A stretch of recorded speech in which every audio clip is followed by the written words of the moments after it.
Welcome to the Encouragement for Real Life podcast. I'm Julie Lefebvre, your host. Life is remarkable, sometimes raw, and always real.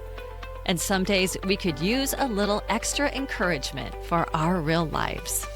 Here you'll find that, along with personal life-impacting stories, helpful life hacks, timely inspiration, biblical insight, and a fresh perspective. The Encouragement for Real Life podcast equips you to be a light in this world and to shine bright wherever God has you. I'm glad you're here today. Just follow your heart. We hear this saying all the time, don't we? But is this really good advice?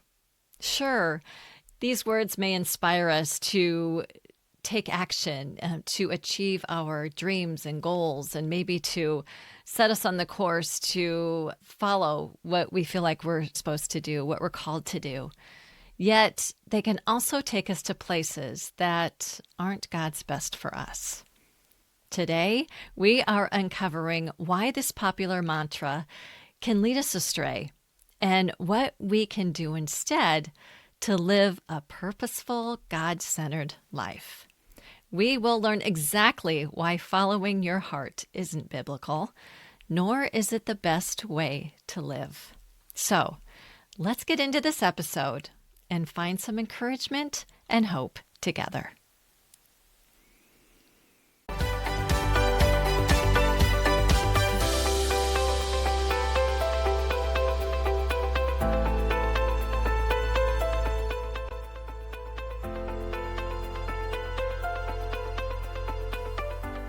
I was on top of the world. In my sparkly periwinkle evening ball gown, I had just accepted a plaque on stage in front of hundreds of people that signified my achievement of leading a group of incredible women to over $350,000 in retail sales for the year. I was living the dream. Diamond rings, fancy ball gowns, prestige, money, and yes, even a pink Cadillac. It was a night for celebration. And as I glided down the stage's steps, I remember I was about ready to go pick up my next diamond ring that I had just earned for that achievement. And I can remember thinking that I thought my life couldn't get any better than this. You see, God had given me this wonderful business opportunity to help women. He taught me leadership and personal skills through it, as well as giving me a means to contribute to our family's household income, all the while staying home and raising our 2 young children. It was an amazing business venture, but somehow and somewhere along the way, my focus had changed. It got caught up in things that shouldn't have been a priority in my life. I began following my heart and not my head. Material wealth and possessions became my desire and my goal without even consciously becoming aware of what was really even happening to me. I had worked hard for my accomplishments. And even though I said I put God first, my heart was ever so slowly being drawn away from Him and towards the things of this world. Yeah, I was following my heart, living my dream, and trying to take as many women with me as possible because I wanted this for them too. Until the moment that I realized that the things of this world were not making me happy. Now, there's nothing wrong with owning possessions and achieving rewards and having money and all those things. But when those things take the place of God in our lives, like they were in mine in that season, they certainly aren't the best things in life after all. They actually become the worst because they're pulling us away from what's most important and who is most important. It was then that my eyes were opened. And I realized following my heart was not my best guide. And following my heart clouded my vision of what was truly important, and it left me feeling empty and sorrowful and searching for more. I knew there had to be more. Now I understand how people mean well when they tell you and me to just follow your heart. But from my experience, it's one of the worst pieces of advice that we could ever follow. After looking into this a little bit further, follow your heart is not found anywhere in the Bible. Nowhere. God hasn't said it. Jesus never said it. So who knows where this saying originated? But I'm going to suggest that you and I never voice these words again. And here's why. The first reason is that the heart can be deceptive. This is biblical right here. Jeremiah 17, chapter 17, verse 9, in the New Living Translation warns us this. The human heart is the most deceitful of all things and is desperately wicked. Who really knows how bad it is? Yikes. Yikes.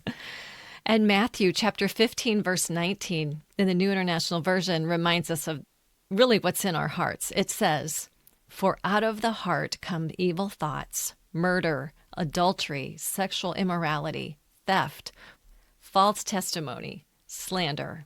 Oh my goodness. All of those things, they're hidden in our hearts. So we might think that our hearts are pure and right, but oftentimes our hearts can lead us to self-centeredness or to temporary desires that really don't align with God's will at all. Our hearts will naturally always seek to please ourselves. Always. Our feelings like to convince us that something's right or good, even when we know that it's not, or it goes against Scripture. My experience here is a perfect example of this because I knew better. I knew better than to allow the material things to take the place of God in my life. Yet, I followed my feelings and my temporary desires. The second reason is that emotions are unreliable. Yeah, think about our emotions for a minute. Emotions are a normal and a God-given part of being human. He gave us emotions, and they help us to experience life fully. But they were never meant to lead us. No. Feelings can change in an instant. One moment, we're confident in the decision that we made, and then the next, fear and doubt and uncertainty creep in. Emotions can shift based on external circumstances like our mood or the weather. Yeah. Or even what we had for breakfast. Wow. I mean, think about how fickle our emotions can be from one minute to the next. One minute, I can be happy, and the next, I'm questioning my happiness. Good grief. My emotions can be all over the place some days. And Scripture reminds us to be cautious about trusting our feelings and emotions. Proverbs chapter 28, verse 26 in the New Life Version says, "He who trusts in his own heart is a fool, but he who walks in wisdom will be kept safe." Yeah, that's beautiful, isn't it? Our emotions can be a gauge, but not a guide. A gauge helps us identify what's happening internally, like, why am I feeling this way? A guide, however, tells us where to go, and that role belongs to God and His Word, not our emotions. Good difference, right? Let's remember that. Our emotions can be a gauge, but not a guide. And the third reason is that the heart can prioritize comfort over growth. And it probably will most of the time. Our hearts tend to point us to what's comfortable. They are naturally bent this way. It's kind of like having a plan to get up and exercise every morning. But when we wake, we're so comfy under the warm covers and our nice comfy bed that we just choose to stay put instead of getting up and getting moving. The bed is comfortable, yet we know exercise is growth. And we sometimes have to fight what's comfortable to choose the option of growth that we know that is best for us. So God continues to call us out of our comfort zones. I share this scripture often, and it's absolutely one of my favorites. You probably already know it because I share it so much, but it's Proverbs chapter 3, verses 5 and 6. And in the Message paraphrase, it says to trust God from the bottom of your heart. Don't try to figure out everything on your own. Listen for God's voice in everything you do, everywhere you go. He's the one who will keep you on track. I love that so much that I have almost memorized that translation. Almost. There's one little part I get messed up on, but it's so true that He is the one who will keep us on track. We can trust God to lead us beyond our own understanding and our emotions. And when we do, that's the best place that we can be, fully immersed in Him. So the saying, following your heart, isn't the best choice, is it? We just proved it with those 3 reasons. So let's choose these behaviors instead. The first one is to seek God's wisdom. You probably already knew that I was going to say to start with God, right? Because that's what I always say. He is always the answer. God is always the answer. God has equipped us with logic and wisdom and knowledge. Yes, we are wise people, right? We know a few things. And if we have some years behind us, we've had some experiences. But our wisdom will never come close to God's wisdom. Never. And we will, every time, fool ourselves when we only rely on our own wisdom in making decisions and in living out our everyday lives. But God's wisdom will always be greater than ours. Always. And did you know that we can ask for God's wisdom? And if we do ask for it, He will give it to us. Did you know that? Well, in the book of James, chapter 1, verse 5, in the New International Version, it states this: if any of you lacks wisdom, you should ask God, who gives generously to all, without finding fault, and it will be given to you.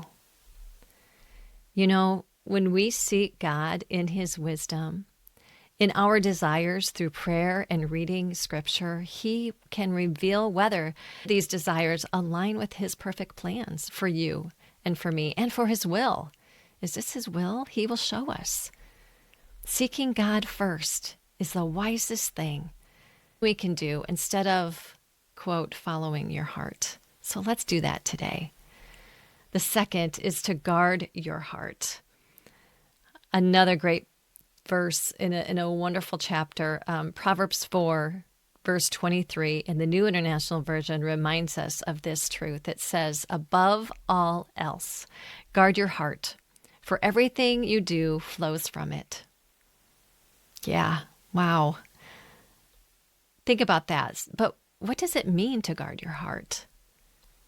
Well, it's being intentional about what you allow to influence your thoughts, your emotions, and your desires. Everything we do flows from the condition of our hearts. Everything.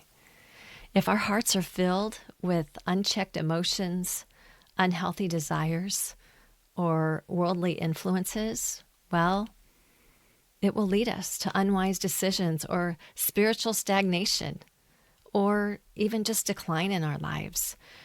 So, for an example, if we're constantly feeding our hearts with things that contradict God's truth, whether that's through media or relationships or even our own self-talk, our decisions will start reflecting those things, reflecting those influences rather than God's wisdom. So it's wise to filter our influences, to take every thought captive, to stay rooted in God and in His truth, and continuing to pray for wisdom and discernment. And the third is to align your heart with God's will. Again, because our heart will always seek to please ourselves. It always will. It's not naturally bent to please God or please other people. And so pleasing ourselves isn't always what's truly best for us, is it? But surrendering our hearts to God helps us desire what He desires.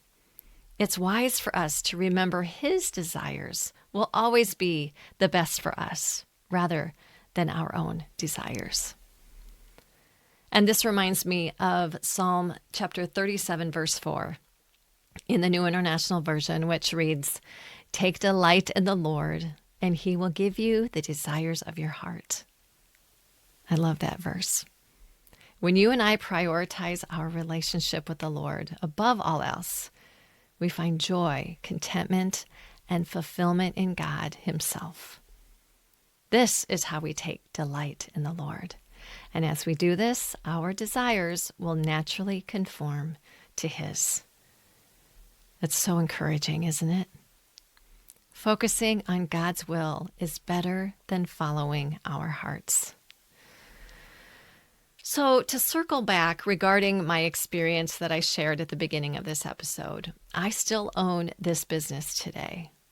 But back then, after my realization of choosing material things over God, I pulled back from the striving and the achieving, and I allowed God to just strip away from me everything that I had put ahead of Him. It was a very painful season. It was a very painful season. But it's one that changed my heart and my life forever. And I'm so grateful still today for this lesson. Following my heart will always get me in trouble, but following God will always lead me to an abundant life. Friend, are you feeling stuck or stagnant in your life or in your faith? Would you welcome a trusted friend who could come alongside of you to guide you in uncovering the fullness of life that God offers? Well, I am soon offering personalized mentoring designed to help you refresh your faith, renew your mindset, and embrace the abundant life God promises. So stay tuned in the next days to come for more information. More will be coming soon. A vibrant, faith-filled life is waiting for you. And who in your life could use some encouragement? Think about that person.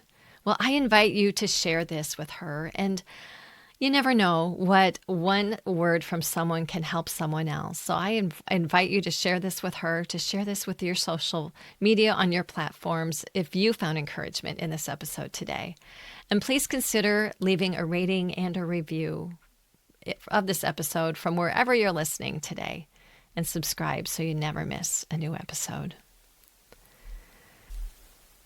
I also remind you that we are on YouTube as well.